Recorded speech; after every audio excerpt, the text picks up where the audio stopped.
Hi, my name is Robert. This video is designed to give you step-by-step detailed instructions on completing the task at hand. Please read the comments in the About section of this video.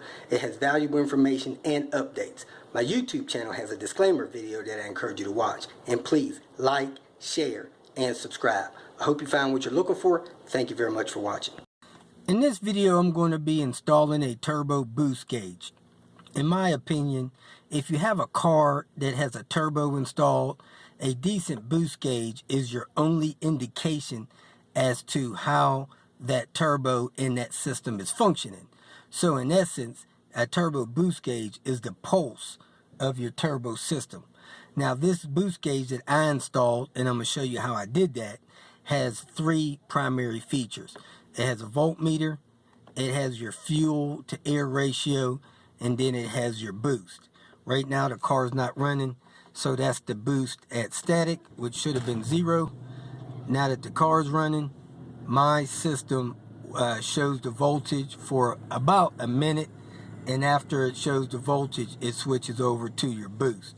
So, not sure why your modern auto manufacturers don't install boost gauges on cars when they install a turbo, but if yours don't have one, you should get one installed, permanent or temporary.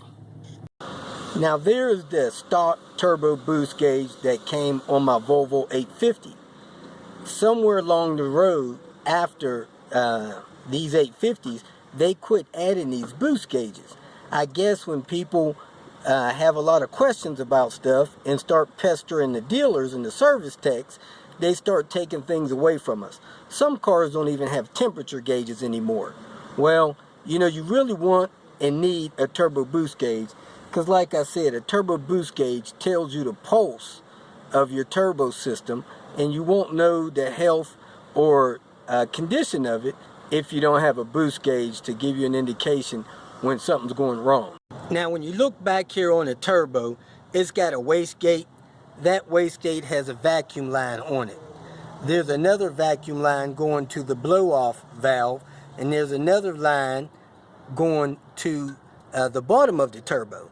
So you got three kind of vacuum or tubes coming off of that turbo, just basically. And these vacuum lines go to the intake manifold. They go to your turbo control valve, if that's controlled by the computer. They go to your manual boost controller, and you need to know when one of these comes loose or gets torn, or diaphragm in there is not functioning properly, and without a turbo boost gauge, you really won't know that's going on. Now, a few weeks ago, somebody asked me to test a ECU tune for them, and when I was going to go do that, I realized that my car didn't have the power that it should have. So my turbo wasn't boosting properly.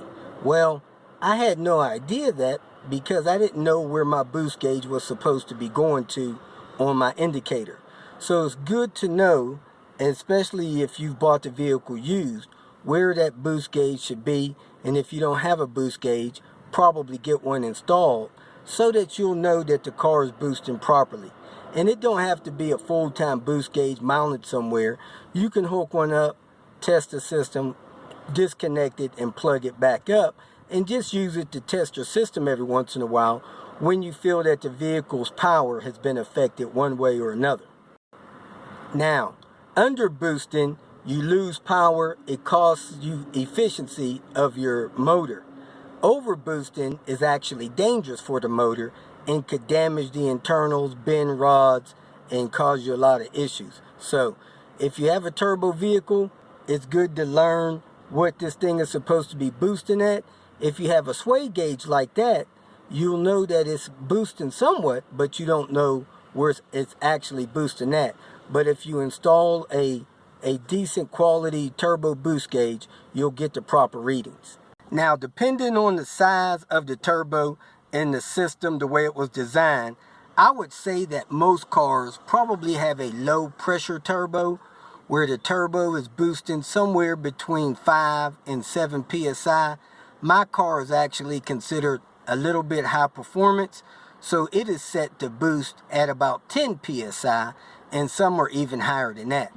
So as you can see, this gauge doesn't have a boost indicator, so you can go ahead and get one that actually tells you where it's boosting at so that you can see that it's working properly. Now there's a bunch of different options out there for getting turbo gauges. You could get them off the internet, or you could get them at a local parts store. Now I chose, because of my situation, to get a very inexpensive gauge that I bought off the internet, off of eBay. And it's a little bit more complicated because it does more than just tell the boost. So I have a few wires to hook up. Now you can get a gauge that only need to hook up the vacuum pressure. You can hook that gauge up to a manifold or to a tube that goes into your air intake to get your proper boost reading. Some of these gauges come with this little cheap flimsy vacuum line. I suggest you use decent quality vacuum line, not something that can kink and cause you boost and indicating issues. So you can get a digital gauge or analog gauge, but decent gauges probably start at $50 and go up. Mine, I think, was like $24, and it shows my boost, it shows my voltage from my car, and it also will show my air-fuel mix ratio, which is a generic reading and maybe not as accurate as a professional style gauge. So here it goes. Okay, I was looking for a boost gauge to tell me the exact boost pressure I was getting in my Volvo, because I was having boosting issues and I'm thinking about doing some minor tuning. And I got on eBay and found a digital boost gauge that also has a voltage indicator, and I think it even has a airflow mix ratio indicator that I wasn't really interested in. But anyway, this is what I got for like $24. I got the digital boost gauge, I got the boost pressure sensor that wires to the gauge, I got some clear hosing, I got a T and some mounting hardware, I got a little mounting bracket, I got a little boost pod to hold it, and I got instructions. So I'm going to go ahead and install this boost gauge.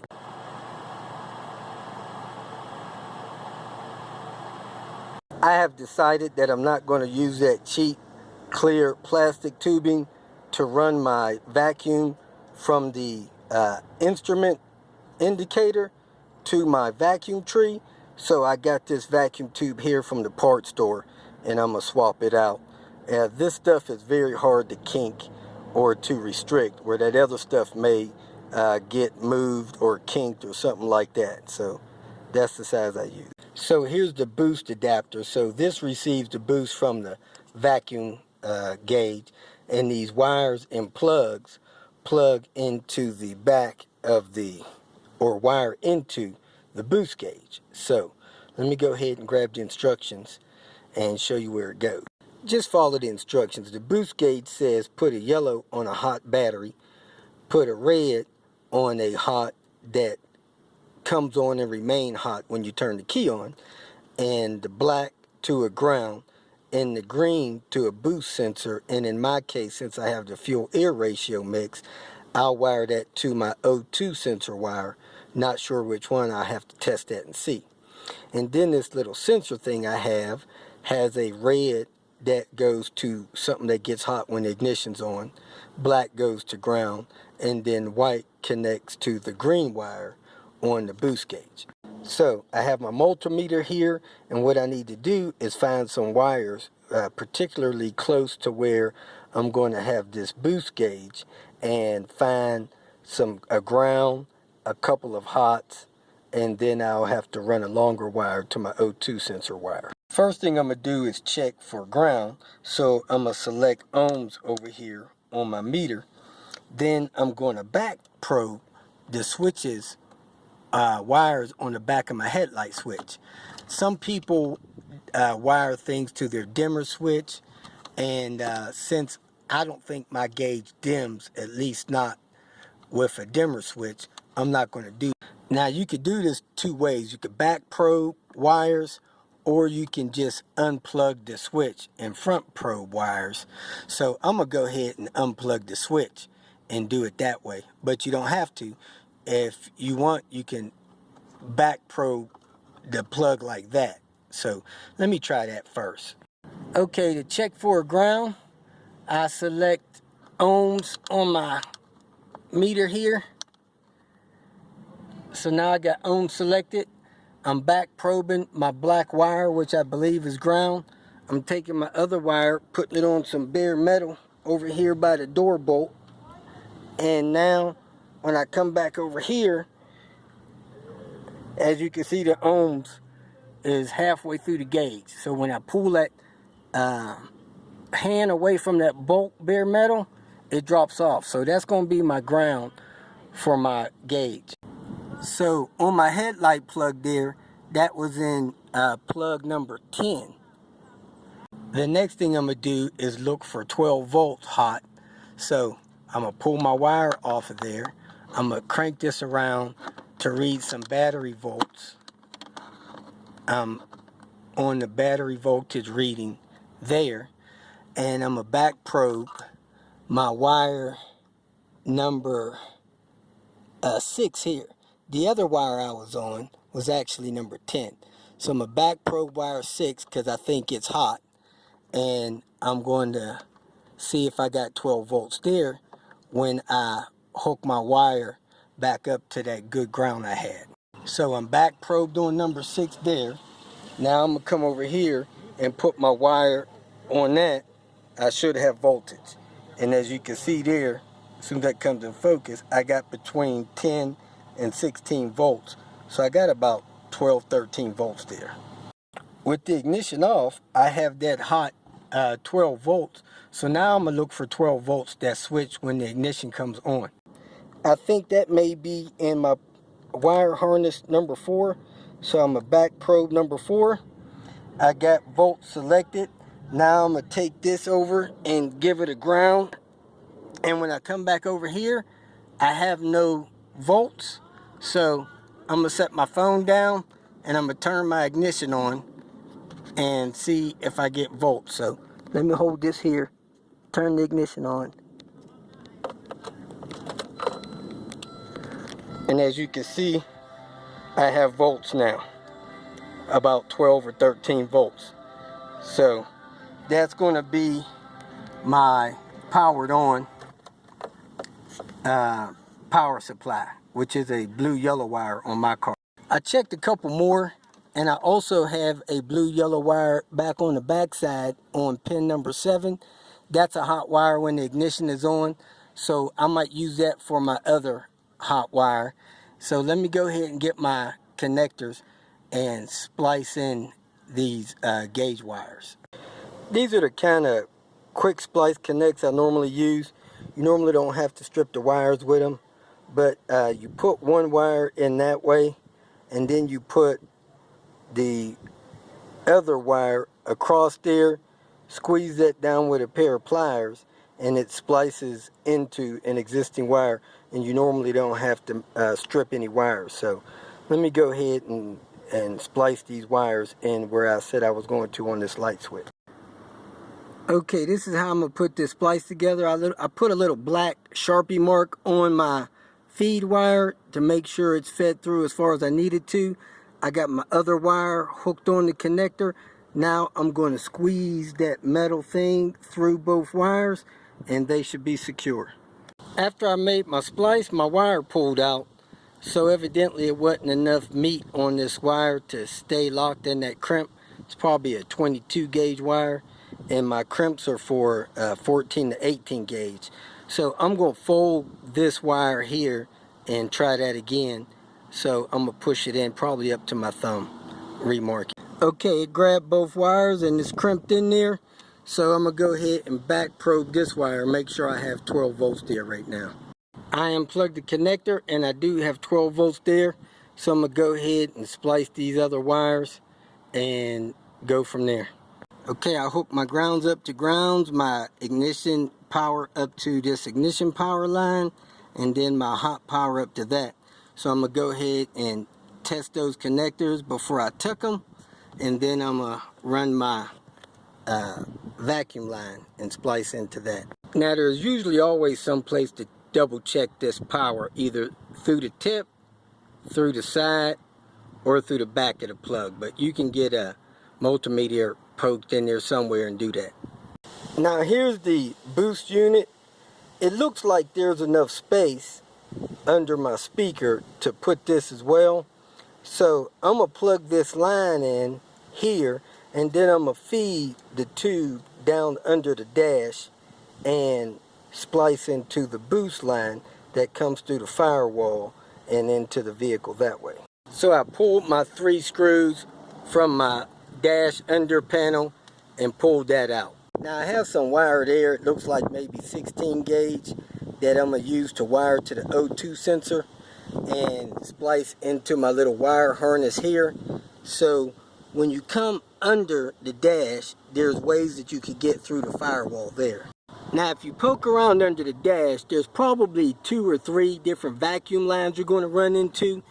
Now the one to the turbo boost gauge has blue tape on it. There's a couple of cruise control and the brake servo vacuum tubes under there also. You want to avoid those, but find this one here. Now when you follow these tubes and wires that go through the firewall, behind this big circuit breaker panel, you'll find this little nipple connection thing. This is a junction that goes through the firewall, this thing here. So you can actually cut a hole in one of those tubes and feed something through the firewall to get it to come out the other side. So that's where I'm going to feed one of those green wires through. You can also follow the hood release cable. It goes through the firewall as well. So find one of those ways to get through the firewall with any wiring or tubing that you want to run out to the engine bay. So from under the hood, when you feed something through the car, you look under the brake master cylinder and you'll see that pass-through tube with all of the little nipples on it that you can cut off and get wires and tubes fed through. Right there. I'm going to have to lay across the motor to get this wire hooked up to this O2 sensor. So I removed the throttle body cover so I don't lean on it and break it. And I got an old car towel to lay across the motor so I don't burn myself with my skin against any motor parts. The easiest way to get things fed through the motor side is to take the end off the tube, feed whatever you want through the tube through there, and then feed it through here and close it up that way. Okay, I got my green wire through. That passage seemed like it's about 1 foot long, so don't get impatient. You might have to jab it a few times to get it past the ridges, but I did get my wire through that tube. Now I'm going to cut a little slice or poke a little hole in here, feed my wire through there, trying to keep this weatherproofing and slide this back on the end of it. Okay, there's my wire through the boot. I'm going to put the boot back on, splice into the front O2 sensor wire, and then hook it up to the gauge. And okay, I'm about to hook my green wire up to my signal on my O2 sensor. If you see right in the middle there, I'm going to zoom in, and my O2 sensor wire is coming off my sensor. Right above that ear tube, I got 2 whites, a gray, and a black. Somebody sent me a wiring diagram saying that the signal wire was the black one on the Bosch sensors. So I'm going to go ahead and splice into that. Okay, I got my splice in place and locked on my black wire. So now I'm going to take some of this slack out of the green wire, pull it back through the firewall. Now I'm going to take a small zip tie and zip tie the green wire to the side of that tube. And I may put a dab of sealant on there where that wire comes through, just to stop water and moisture from getting in there. Now if you have a 70 series car or a GLT and you don't have a turbo boost gauge already in your dash, you can actually come and tee off of the T under the throttle. Here's the T I made with the vacuum line. Make sure you get them on as far as you can. You might want to lubricate them with some saliva and push them on as fast and hard as you can, because you don't want them coming loose. Handling this tubing that came with this boost gauge, it's so soft and easy to bend. I think it would crimp easy.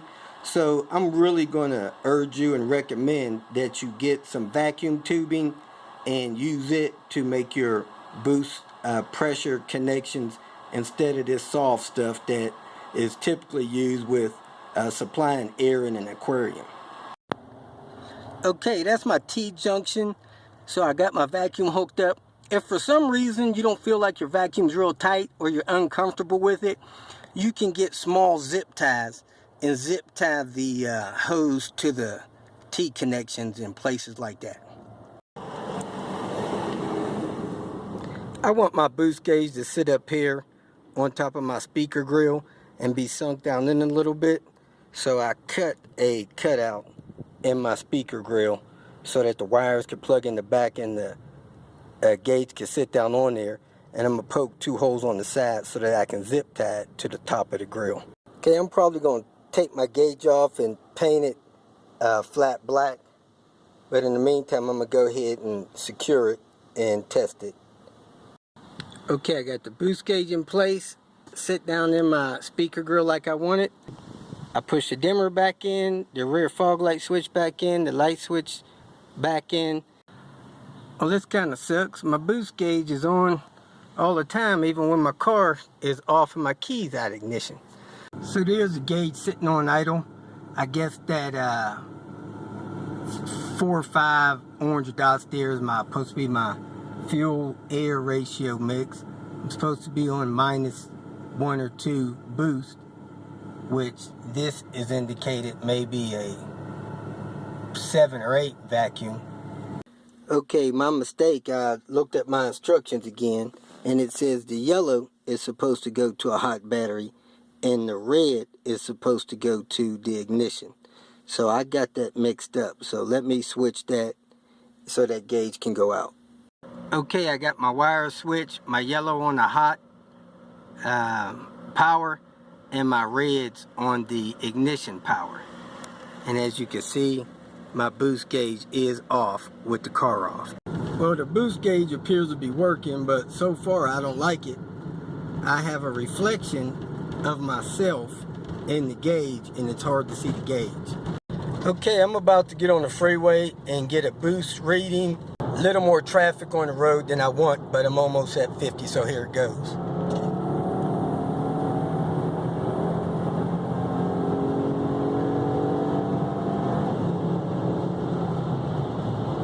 If you feel that this information was beneficial, please like it and share it with your social media friends. You can also subscribe to my channel so that you can get notification of future videos that I post. Visit my channel. I have all types of do-it-yourself videos there. You can leave questions here and I'll try to respond to them as quick as possible.